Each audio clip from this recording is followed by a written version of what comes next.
ఆంధ్రప్రదేశ్ ముఖ్యమంత్రి వర్యులు నారా చంద్రబాబు గారిని ఉద్దేశించి ఆయన తీసుకొచ్చినటువంటి పెట్టుబడులను ఉద్దేశించి తెలంగాణ మాజీ ముఖ్యమంత్రి కల్వకుంట్ల చంద్రశేఖరరావు గారు ఘాటు వ్యాఖ్యలు చేశారు.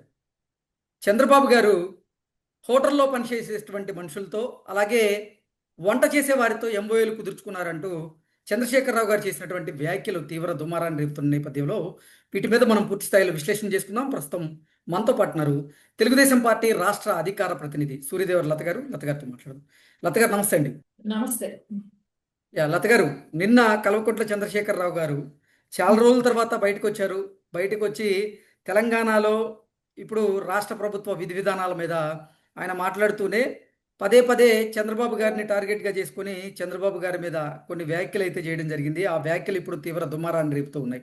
ఏంటి నిన్న కేసీఆర్ గారు చంద్రబాబు గారి మీద చేసినటువంటి వ్యాఖ్యల్ని మీరు ఎలా చూస్తున్నారంటే ఏం చెప్తారు? కేసీఆర్ గారికి ఎప్పుడూ కూడా తెలుగుదేశం అంటే భయం. నారా చంద్రబాబు నాయుడు గారు అంటే ఇంకా అసలు ఆయనకి కల్లో కూడా కనపడే వ్యక్తి లాగానే అనిపిస్తున్నారు.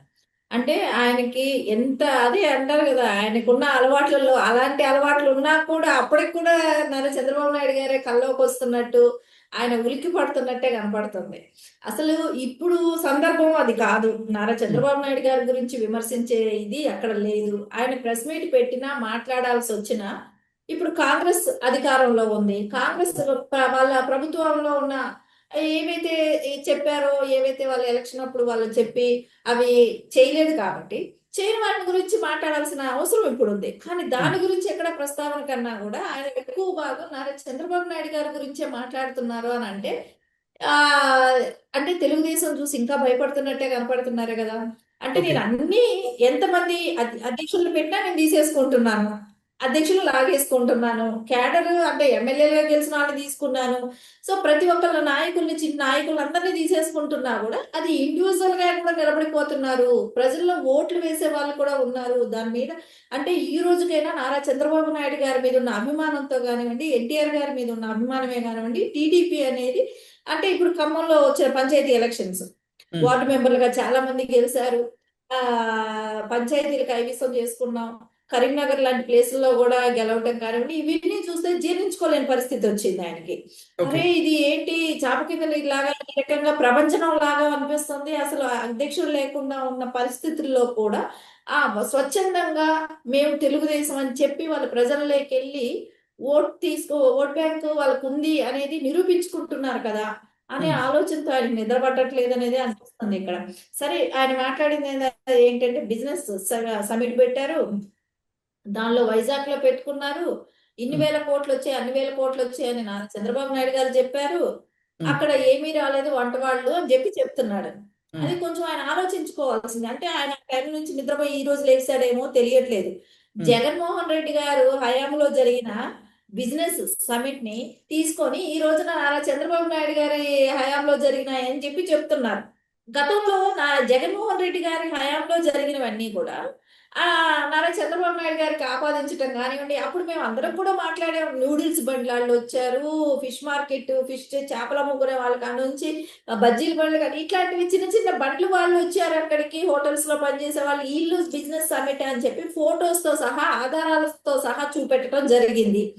జగన్మోహన్ రెడ్డి ముఖ్యమంత్రిగా ఉన్న సమయంలో వైఎస్ఆర్ కాంగ్రెస్ పార్టీ ప్రభుత్వ హయాంలో నిజంగా బొబ్బట్లు అలాగే అప్పడాల విషయంలో ఎంఓఏలు కుదుర్చుకుంటే అది చంద్రబాబు గారి హయాంలో జరిగినట్లుగా కేసీఆర్ గారు చిత్రీకరించేటువంటి ప్రయత్నం చేశారు. దానికి కారణం ఏంటి?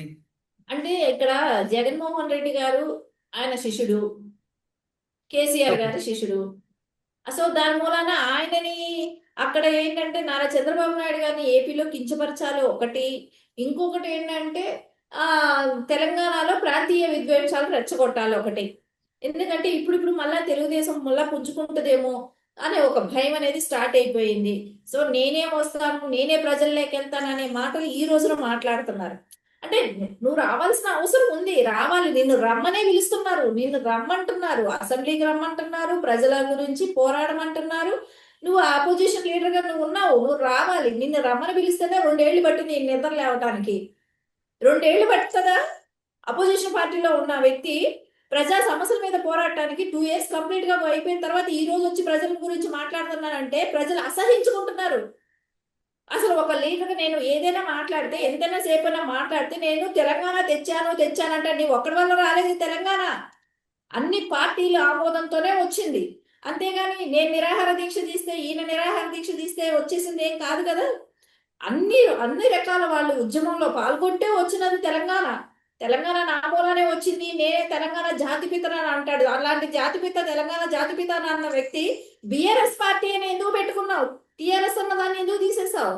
అంటే నీకు ఈ రోజున నేను బాగా సెటిల్ అయ్యాను, 10 సంవత్సరాలు నేను ఎట్లాగో సీఎం గా ఉన్నాను, ఇంకా దేశకి నేత అవ్వాలి కాబట్టి బిఆర్ఎస్ అనే ఉద్యమం, బిఆర్ఎస్ అనే పార్టీని స్థాపించడాన్ని చూసావు. సో అక్కడ ఫెయిల్ అయ్యేటప్పటికి మళ్ళా కిందకు వచ్చి ఈ రోజు ప్రెస్ మీట్ లో టిఆర్ఎస్ అనే పదం తీసుకొచ్చారు. అంటే నీవు మళ్ళా ప్రజల్ని రెచ్చగొట్టేదానికి స్టార్ట్ చేశారు ఇక్కడ. ఓకే, అంటే ప్రజలని తెలంగాణ సెంటిమెంట్ ని ప్రజలు మళ్ళీ ఆ తెలంగాణ ప్రజలకు గుర్తు చేయడంలో భాగంగా నిన్న కేసీఆర్ గారు టిఆర్ఎస్ అనేటువంటి పదాన్ని 2-3 సార్లు ఉపయోగించారంటారా?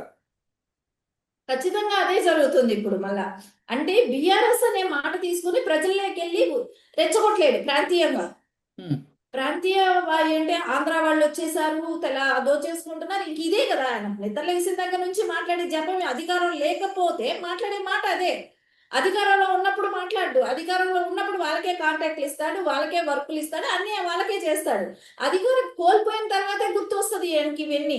సో ఖచ్చితంగా ఈ రోజున మళ్ళా టిఆర్ఎస్ అనే పదాన్ని ఉచ్చరించడానికి కారణమే అది.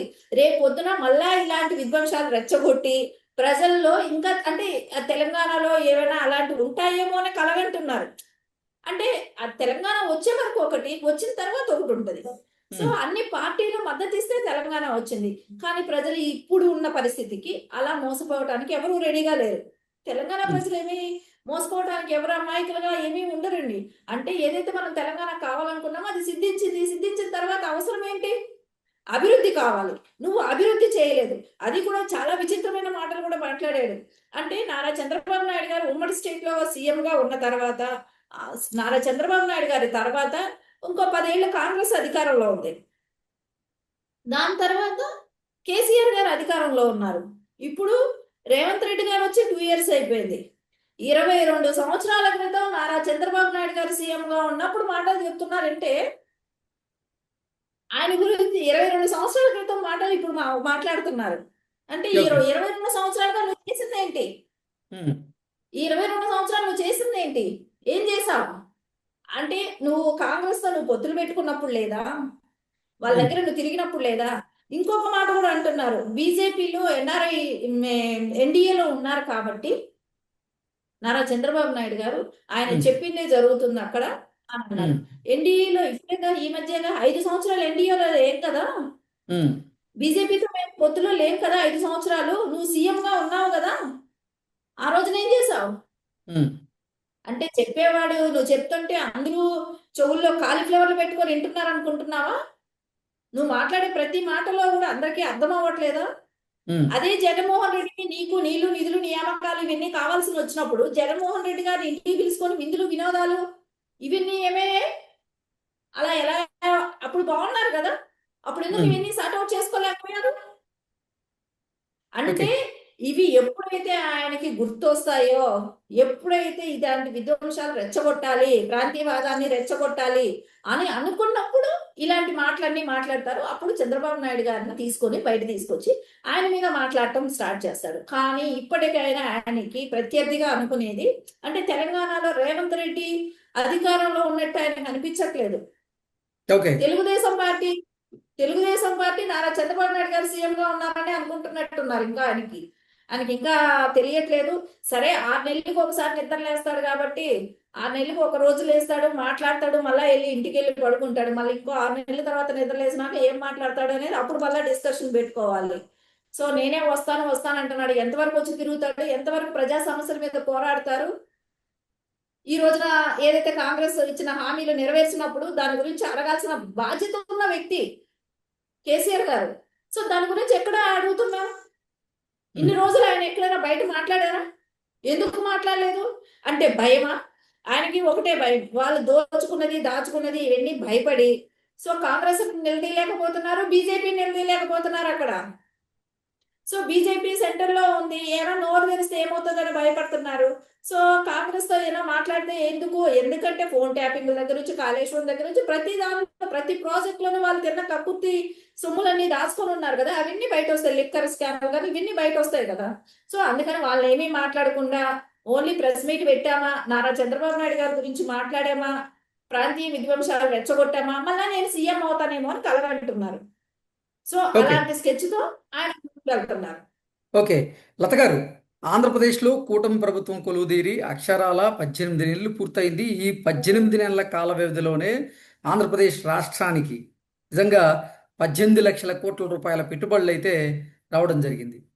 నిజంగా ఆ పెట్టుబడులను ఉద్దేశించి కేసీఆర్ గారు హోటల్లో పనిచేసే వాళ్ళు, అలాగే వంట మనుషులు వచ్చి ఆంధ్రప్రదేశ్ ప్రభుత్వంతో చంద్రబాబు గారితో ఎంఓయూలు కుదుర్చుకుంటున్నారు. ఆయన కొన్ని లక్షల కోట్ల రూపాయల పెట్టుబడులు వచ్చినాయని బాకా ఊదేటువంటి ప్రయత్నం చేస్తున్నారు. కానీ ఆడ వాస్తవ రూపంలో అవన్నీ జరగవు అంటూ ఆయన ఎద్దేవా చేస్తూ మాట్లాడడం జరిగింది. ఏంటి అసలు దీన్ని ఎలా చూడాలి? నిజంగా కళ్ళ ముందు కనపడుతూ ఉన్నాయి. విశాఖ కేంద్రంగా గూగుల్ డేటా సెంటర్ వచ్చింది. 1,33,000 కోట్ల రూపాయలు పెట్టుబడి పెడుతుంది. దాని ద్వారా ప్రత్యక్షంగా పరోక్షంగా కొన్ని వేల లక్షల మందికి ఉద్యోగ ఉపాధి అవకాశాలు దక్కబోతూ ఉన్నాయి. అలాగే కాగ్నిజెంట్ సంస్థ, టీసీఎస్ ఇటువంటి ప్రముఖ కార్పొరేట్ దిగ్గజ సంస్థలన్నీ కూడా విశాఖ కేంద్రంగా ఇప్పుడు భారీగా పెట్టుబడులు పెడుతున్నాయి. అలాగే అమరావతిలో కూడా పెట్టుబడి వరద కొనసాగుతూ ఉంది. ఇవన్నీ కళ్ళ ముందు కనిపిస్తూ ఉంటే అసలు ఆంధ్రప్రదేశ్ రాష్ట్రానికి పెట్టుబడులు రాలేదన్నట్టుగా, పెట్టుబడుల విషయంలో వంట మనుషులు, హోటల్లో పనిచేసే మనుషులతో చంద్రబాబు గారు ఎంఓయూలు కుదుర్చుకుంటున్నారు అన్నట్లుగా కేసీఆర్ గారు అలా వ్యాఖ్యలు చేయడం వెనుక ఉద్దేశం ఏంటి అయింది అంటే ఏం చెప్తారు? ఇప్పుడు ఒకటి ఆయనకి ఎట్లాగో కేసీఆర్ అనే వ్యక్తికి ఖచ్చితంగా అభివృద్ధి గురించి తెలియని వ్యక్తి. సో ఆయన హయాంలో కట్టింది కాళేశ్వరం ప్రాజెక్ట్ తీసుకోవచ్చు, ఇంకా అమరవీరుల స్తూపం ఒకటి కట్టారు, ఇంకొకటి సెక్రటరేట్ కట్టారు. సో ఇవన్నీ అంటే సెక్రటరేట్ కట్టాడు అని అంటే ఉన్నదాన్ని వాడుకొని ఉండొచ్చు.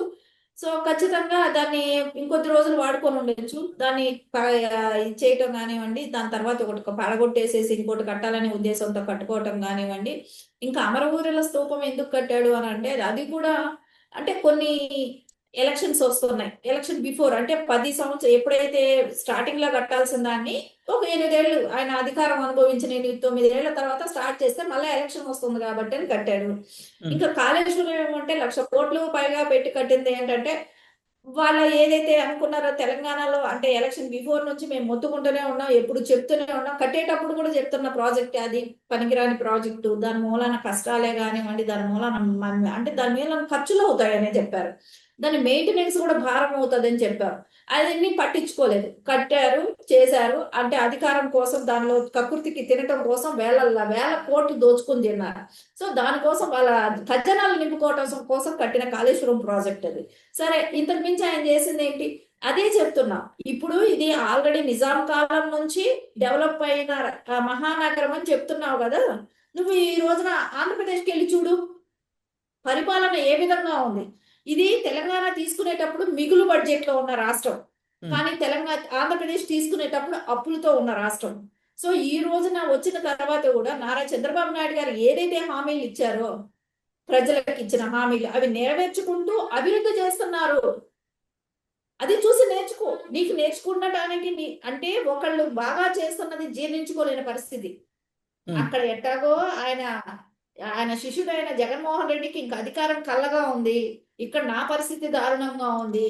సో నేను వచ్చి ఈ రోజు ఏదో ప్రెస్ మీట్ పెట్టేయాలి, అక్కస్ వచ్చింది, దాంతో ఏదో నోటుకొచ్చినట్టు కక్కేసి మాట్లాడేసి వెళ్ళిపోవాలన్నట్టే ఉంది. కానీ అక్కడ నువ్వు అభివృద్ధి అంటే ఏంటి అనేది వచ్చి మళ్ళీ చూడు. ఇక్కడ నీకు తెలుసు, ఎందుకంటే నారా చంద్రబాబు నాయుడు గారి దగ్గర నువ్వు శిష్యరికం చేసిన వ్యక్తే, కాదనట్లేదు కదా, నీకు తెలిసిన విషయమే కదా, అది జగమెరిగిన సత్యం అది.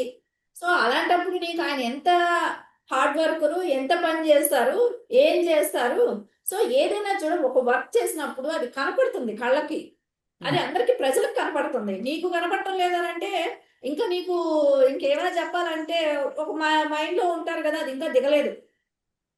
బ్లెంట్ గా చెప్పాలంటే అంటే నువ్వు ఖచ్చితంగా ఈ రోజున ఆంధ్రప్రదేశ్ అభివృద్ధి చూడాలి. వైజాగ్ ఎంత అభివృద్ధి చెందింది, అమరావతిలో ఎంత పనులు అయ్యాయి, పోలవరం ఎంతవరకు వచ్చింది, ఇవన్నీ చూడు. ఉన్న షార్ట్ పీరియడ్ లోనే ఎంత నడుస్తుంది అనేది. సో ఏదైనా అంటే లోకేష్ అంటే గారు రాష్ట్రానికి కష్టం భారీగా కానివ్వండి. పెట్టుబడులు తీసుకొచ్చిన నేపథ్యంలోనే ఎకనమిక్ టైమ్స్ నిజంగా చంద్రబాబు గారికి అరుదైనటువంటి గౌరవం కూడా ఇవ్వడం జరిగింది. Business reformer of the year award కూడా ఆయనకి దక్కడం జరిగింది. ఇవన్నీ కూడా ఆయన జీర్ణించుకోలేకపోయారా కేసీఆర్ గారు? అందుకే ఇటువంటి వ్యాఖ్యలు చేసి ఉండొచ్చా అంటే ఏం చెప్తారు? ఖచ్చితంగా అదే కనపడుతుంది. ఆయనకి ఒక్కటే అక్కసు. ఇప్పుడు ఏంటంటే అక్కడ లోకేష్ గారు కూడా పుంజుకుంటున్నారు. ఉమ్, అంటే ఆయన మార్క్ అనేది కూడా కనపడుతుంది ఇక్కడ. సో ఉమ్, నారా చంద్రబాబు నాయుడు గారు ఇది ఎక్కడ తొందరగా రాష్ట్రం ఇంకా బాగా అభివృద్ధి చెంది సో అక్కడ ఒక మార్క్ కనపడుతుంది. సో ఉమ్, ఎలాగైనా సరే వాళ్ళ మీద ఏదో ఒక బురద చల్లాలి, ఏదో ఉమ్, ఒకటి మాట్లాడాలి. సో ఈయన ఇప్పుడు 2 రాష్ట్రాల బాధ్యత తీసుకున్నాడు. మనకు ఇక్కడ ఉమ్, ఒకటే క్లారిటీగా తీసుకోవాలి. ఉమ్, జగన్మోహన్ రెడ్డి గారికి సపోర్ట్ చేయడం కోసం 2 రాష్ట్రాల బాధ్యత తీసుకున్నాడు. నేను ఉమ్. ఆంధ్రప్రదేశ్ ని మాట్లాడతాను, తెలంగాణలోను 2 రాష్ట్రాలకి సంబంధించిన వ్యక్తి నారా చంద్రబాబు నాయుడు గారు. సో అవును. అందుకని ఆయన ఎక్కువగా కాన్సన్ట్రేషన్ చేశారు నారా చంద్రబాబు నాయుడు గారి గురించి మాట్లాడటానికి. సో ఉమ్, అందుకని ప్రతిసారి అది బ్లేమ్ చేస్తే అంటే ఇప్పుడు ఇక్కడ ఎట్లాగైనా తెలంగాణలో ఓట్ బ్యాంక్ ఉంది నారా ఉమ్, చంద్రబాబు నాయుడు గారికి. సో దాన్ని ఎలాగైనా నిర్వీర్యం చేసి మార్చుకుందాం నేను ఆ, ఏదైతే హైదరాబాద్ నడిబొట్టిన జూబ్లీహిల్స్ నియోజకవర్గం కూడా ఇది వరకు వాళ్ళ చేతిలోనే ఉంది కదా, ఉమ్, అసెంబ్లీ నియోజకవర్గం. సో అది కూడా ఏంటి ప్రజలు గట్టిగా బుద్ధి చెప్పాలనుకున్నారు, కాంగ్రెస్ కు సపోర్ట్ చేశారు. ఉమ్, అక్కడ ఉన్న ఏదైతే తెలుగుదేశం ఓట్ బ్యాంక్ అంతా కూడా కాంగ్రెస్ సపోర్ట్ చేసింది. ఎందుకు చేసింది?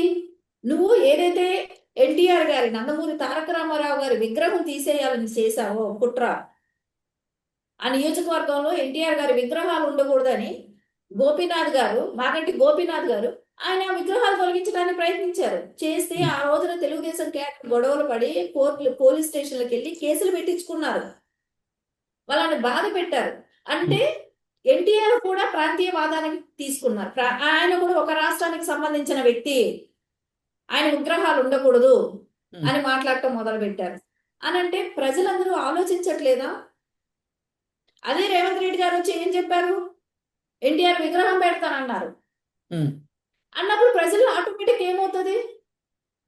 మా నాయకుడికి విలువిస్తున్నారు కదా అని అనుకుంటారు కదా, మేము పోటీ చేయలేదు మా నాయకుడికి విలువిస్తున్నారు కదా అనుకుంటారు.